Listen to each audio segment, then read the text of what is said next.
नमस्कार। भाषा सारथी में आप सभी का स्वागत है।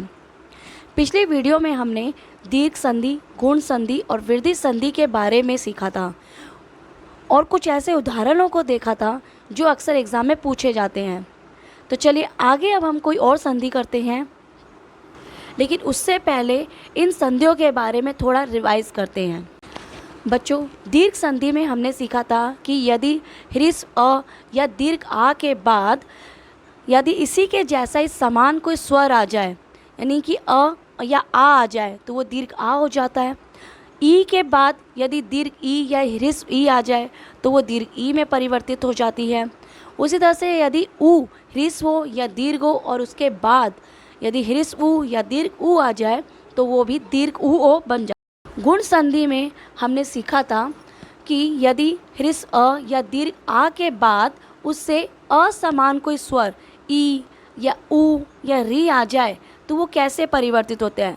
अ या आ के बाद यदि ई आए तो ए में, अ या आ के बाद यदि ऊ आ जाए तो ओ में, या अ या आ के बाद यदि री आ जाए तो अर में परिवर्तित हो जाता है।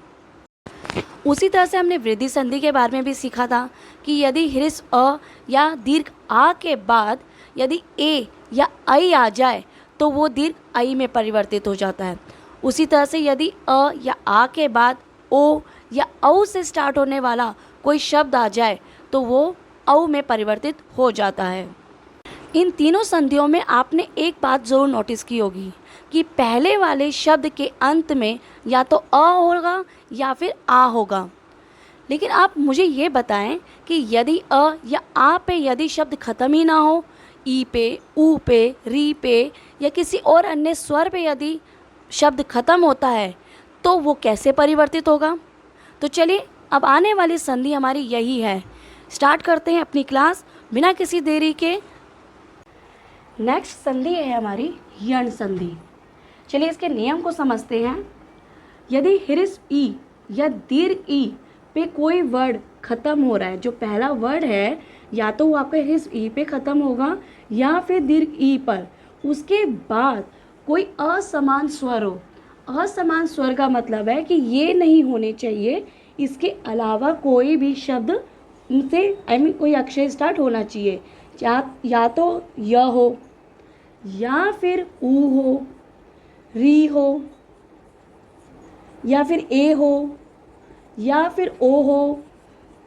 ये ह्रस्व भी हो सकते हैं, दीर्घ भी हो सकते हैं, ठीक है। यदि इससे स्टार्ट होने वाला कोई वर्ड है या तो ह्रस्व से स्टार्ट हो या दीर्घ से स्टार्ट हो तो वो ये सिर्फ आपका किस में चेंज होगा, या तो ई या ई हमारा चेंज हो जाएगा य में। चलिए एग्जाम्पल से थोड़ा क्लियर करते हैं और समझते हैं। देखिए एग्जाम्पल है आपका, यहाँ पे देखिए कि यहाँ पे मैंने आपको बोला जो पहला वर्ड है उसका आखिरी अक्षर आपका ई पे ख़त्म हो रहा है और उसके बाद जो शब्द स्टार्ट हो रहा है वो ई नहीं है, ई का असमान स्वर ऊ से स्टार्ट होने वाला वर्ड है। तो इस ऊ की वजह से ये ऊ नहीं होगा चेंज, लेकिन इस ऊ की वजह से ये ई आपका य में चेंज होगा। और ये ज़रूर ध्यान दीजिएगा बच्चों, य आपका आधा है, ठीक है, पूरा नहीं है। यह आपका उसमें चेंज हो जाएगा। तो चलिए इसको कैसे चेंज करते हैं, आपके थोड़ा और खोलते हैं। तो आपका आधा रह जाएगा क्योंकि इसकी ई को मैंने य में चेंज कर दिया। बाकी आपका जो है वर्ड वो पूरा वैसे ही आ जाएगा, ठीक है। ये तो आपका आधा रह गया क्योंकि इसके बाद कोई स्वर नहीं है तो इसको आधा लिख लेंगे। य के बाद स्वर है तो उसकी हम मात्रा लगा देते हैं और बाकी बचे वर्ड को आप लिख दीजिए। तो ये हमारी संधि बन गई है। इतिवाच संधि विच्छेद की संधि बनती है इतिवाच, है ना, सिंपल। चलिए नेक्स्ट और एग्जांपल से समझते हैं। नेक्स्ट है हमारी नदी प्लस अंता। अक्सर बच्चे इसको प्लस जरूर पढ़ते हैं तो मैंने उसी के अकॉर्डिंग बोल दिया। देखिए बच्चों, नदी अंता प्लस से पहले जो आखिरी स्वर है वो है दीर्घ ई और उसका असमान स्वर क्या है अ। इस अ की वजह से चेंज किस में होगा, ई में। इससे पहले वाली संधियों में हमने ये करा था कि इन दोनों में हमने चेंज किया था, लेकिन यण संधि में आपको बच्चों दोनों में चेंज नहीं करना है। लेकिन जो बाद में जो आपका वर्ड है जिस अक्षर से स्टार्ट हो रहा है वो ये ज़रूर देखेगा कि वो कोई स्वर होना चाहिए, लेकिन असमान स्वर। तो जो असमान स्वर है उसकी वजह से आपका इसमें परिवर्तन होगा। तो ई आपका किस में चेंज होना है, मैंने अभी बताया था आपको, य में। ये नहीं है कि बड़ी है तो ये बड़ी ई बन जाएगी, ऐसा नहीं करना, आपको य में ही चेंज करना है। अब इसको लिख दीजिए, द की ई यानी इसके स्वर को तो हमने य में परिवर्तित कर दिया, तो द हमारा आधा रह गया। य आप लिख दीजिए और बाकी बचे वर्ड को आप लिख दीजिए। हो गया ना। बस आप अपना वैसे बना दीजिए इसकी संधि, द आधा, क्योंकि इसके बाद कोई स्वर नहीं है, य के बाद स्वर है, तो ये हमारा य पूरा कंप्लीट हो चुका है। और उसके बाद हम लिख देते हैं नद्यंता। बच्चों आप ऐसे भी लिख सकते हैं, और दूसरी तरीके से ये भी एक तरीका है, ये लिख सकते हैं कि द और य मिलाकर आपका ये वर्ड बनता है, तो ये भी आप लिख सकते हैं। दोनों ही सही हैं। कई बार ऐसा हो जाता है कि बच्चे बड़े कंफ्यूज हो जाते हैं कि हम ये लिखें या ये लिखें। कोई नहीं, आपको ये लिखना है, ठीक है। चलिए नेक्स्ट संधि अब करते हैं। नेक्स्ट है हमारी संधि अत्यंता। इसका संधि विच्छेद करना है। अब यहाँ पे कंफ्यूज हो जाते हैं बच्चे कि हम ये कैसे करें। तो बच्चों मैंने जैसे आपको बताया ना, आपको जो भी संधि आपको सिखाई जा रही है आप उसके नियम को याद रखें, और वो ये देखें कि जो बनता है वो कहाँ बनता है और कैसे बनेगा, वो भी आपको मैंने तोड़ के बता रखे हैं। तो जैसे इसमें मैंने आपको बताया कि इसमें ये देखिए कि यहाँ पे य है, इसका मतलब है हमें यहाँ पे परिवर्तन करना है। पहले तो इस य में जो अ, जो इसमें मात्रा यानी स्वर लगा हुआ है, उसको अलग कर लीजिए। यानी हमारा सेकंड वर्ड तो तैयार हो गया। य आपका किसकी वजह से चेंज है, या तो दीर्घ ई होना चाहिए या फिर ह्रस्व ई होना चाहिए। बाकी इसके अक्षर को भी हम कंप्लीट लिख देते हैं ताकि आपको थोड़ा और क्लियर हो जाए। अब इसका मतलब है ये जो मात्रा है वो त में लगी हुई थी। अब त में आप या तो एक बार दीर्घ ई लगा के देख लीजिए या ह्रस्व ई, तो आपको पता चल जाएगा कि कौन सा वर्ड सही है। वर्ड हमारा ये सही है, ये गलत है, तो इसको हम हटा देते हैं और बस हमारा वर्ड पूरा बन गया। संधि विच्छेद हमारी तैयार हो गई, ठीक है। अति अंता, ये हमारी संधि विच्छेद हो गया, ठीक है। नेक्स्ट करते हैं। देखिए नेक्स्ट भी बिल्कुल वैसी आ गई है, प्रति एकम, ठीक है। य त ऐसा आपको दिख रहा है अक्षर, तो हम जरा इसको करते हैं। य में जो मात्रा है, स्वर है, उसको एक तरफ लिख लेते हैं, एक ही मात्रा है, और बाकी जो इसके वर्ड है इसको भी पूरा ऐसे लिख लेते हैं। हमारा सेकंड वर्ड रेडी है। अब य में आप इसका किसकी जगह चेंज हुआ था, हमारा ये दीर्घ ई या फिर ह्रस्व ई की जगह चेंज हुआ है, और बाकी वर्ड को आप पूरा लिख दीजिए ताकि आपको थोड़ा और सही लग जाए, ठीक है। अब इसमें आप या तो ह्रस्व ई की मात्रा लगा के देख लीजिए और दीर्घ ई, आपको वर्ड कंप्लीट समझ में आ जाएगा। मुझे यहाँ पे ह्रस्व ई समझ में आता है, ये है आपका कंप्लीटली एक वर्ड प्रति, और ये हमारी संधि विच्छेद हो गया, प्रति एकम। अगर बच्चों अभी भी आपको थोड़ी और कन्फ्यूज़न हो रही है तो प्लीज़ आप अपने क्वेश्चन कमेंट बॉक्स में ज़रूर दें, और मेरी वीडियो अगर आपको पसंद आ रही है तो प्लीज़ लाइक करें, शेयर करें, सब्सक्राइब ज़रूर करें, ताकि मैं ऐसी और भी वीडियो आप लोगों के लिए ईजी ट्रिक से समझाऊँ। चलिए अगली हमारी अति आवश्यकम, ठीक है। यहाँ पे भी ई है, ई आपने लिख दिया, और ई की जगह हमारा परिवर्तन किस में हो गया, य में। त आधा रह गया हमारा, तो को में हलन ज़रूर लगा के रखेगा, वरना बच्चे अक्सर इसको पूरा लिख देंगे और फिर बाद में आंसर है कि हमारा आंसर तो सही निकला ही नहीं है। तो प्लीज़ ध्यान से धीरे धीरे थोड़ा स्लोली आप करें, फिर आपको जब पकड़ आ जाएगी तो आप खुद ब खुद ही आपको ये करने की ज़रूरत ही नहीं पड़ेगी, आप डायरेक्टली आंसर लिख देंगे।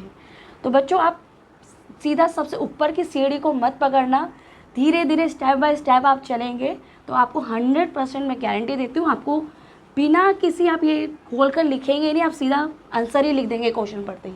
मैं कहती हूँ कहीं कहीं तो ऑप्शन भी नहीं आप देखेंगे। चलिए ई की मात्रा आपकी य में चेंज हो गई है, य हो गया, और बाकी आपका वर्ड पूरा कंप्लीटली वही सब है, आवश्यकम, ठीक है।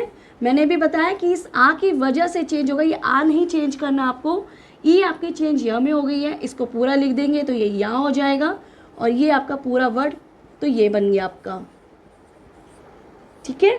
और इसको आप लिख दीजिए अ, और ये आपका त आधा रह गया, बन गया आपका अत्यावश्यकम, ठीक है। ये संधि विच्छेद और ये इसकी संधि, ये वाला जो पोर्शन है मैं आपको पहले ही बता चुकी हूँ, ये बच्चों आपको वहाँ पे एग्ज़ाम में बोर्ड पे नहीं करके दिखाना, क्योंकि इससे क्या है, इसका कोई मतलब नहीं है, लेकिन ये आपके सिर्फ प्रैक्टिस के लिए है। ये आप काम सिर्फ रफ में करेंगे, ये वाला काम, ये काम जो है आप सिर्फ रफ में आपको करना है, ठीक है। ये आपके सामने क्वेश्चन होगा, आपको ये आंसर लिखना होगा, या इसका उल्टा हो सकता है कि ये आपको लिखा हुआ मिलेगा, आपको ये करके दिखाना है। लेकिन ये कैसे करना है, उसका जो बीच का पोर्शन है वो बच्चों आपको सिर्फ रफ काम में करना है, क्योंकि ये अगर आपने एग्ज़ाम के आंसर शीट में भी कर दिया ना तो ये सिर्फ काट दिया जाएगा, ठीक है। इसका कोई वो ये मत सोचेगा कि इसके कोई नंबर मिलेंगे, इसके कोई नंबर नहीं आपको मिलने वाले हैं, ठीक है। ये लेकिन हाँ, इसकी वजह से आपको ज़रूर नंबर मिल सकते हैं, ठीक है। चलिए नेक्स्ट है हमारी यदि अपि। हमारा पहला शब्द आखिरी अक्षर ह्रस्व ई है, दीर्घ नहीं है, ह्रस्व ई है। द हमारा आधा रह जाता है, ठीक है। बाकी बचे वर्ड को भी आप लिख लीजिए। ये आपको रफ में करना है ये वाला पोर्शन। आगे देखिए ई अ, ठीक है। ये आपका किस में चेंज हो गया, य में। य के बाद जो स्वर है उसकी मात्रा लगा देंगे हम पूरी कंप्लीटली। अक्सर बच्चे इसमें गड़बड़ कर देते हैं बच्चों कि य है उसके बाद स्वर है, वो आ की मात्रा लगा देते हैं। या की मात्रा नहीं करनी है आपको, अ यहाँ पे आपको ज्वाइन करना है। ये य कंप्लीट है, यानी कि हलंत इसका हट गया है। ये कंप्लीटली एक आपका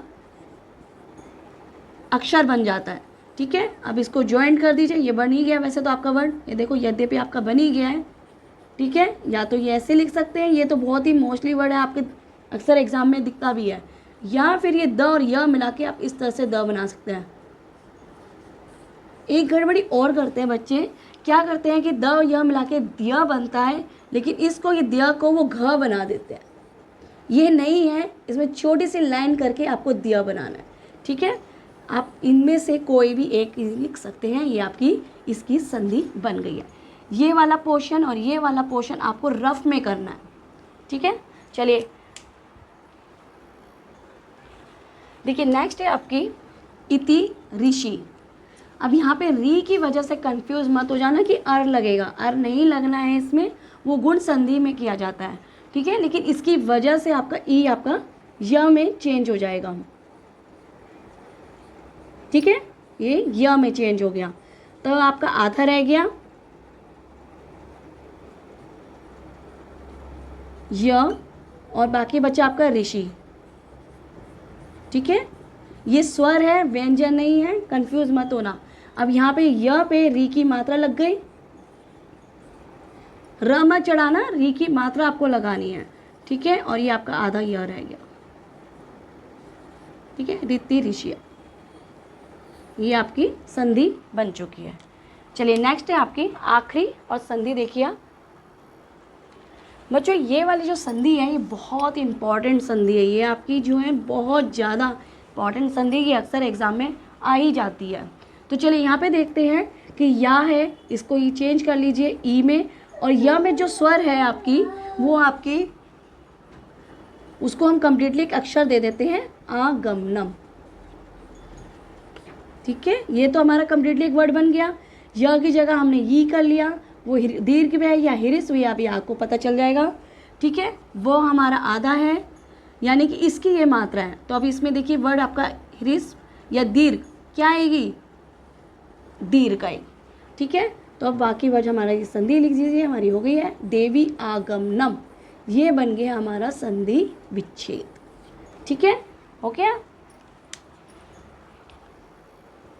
बच्चों, अगर यहाँ तक किसी को कोई भी दिक्कत है, कोई परेशानी है या समझ में नहीं आया है, तो प्लीज़ आप अपने क्वेश्चन जो है कमेंट बॉक्स में ज़रूर दीजिएगा। इसके आने वाले और भी इसकी संधि का दूसरा पार्ट देखने के लिए आप मेरी वीडियो को, इस वाली वीडियो को लाइक ज़रूर करें, शेयर करें और सब्सक्राइब करें। मिलते हैं अगली सेकंड वीडियो में, तब तक इसके और एग्जाम्पल्स को आप खुद करके दिखाएंगे। चलिए देखिए स्क्रीन बोर्ड पर।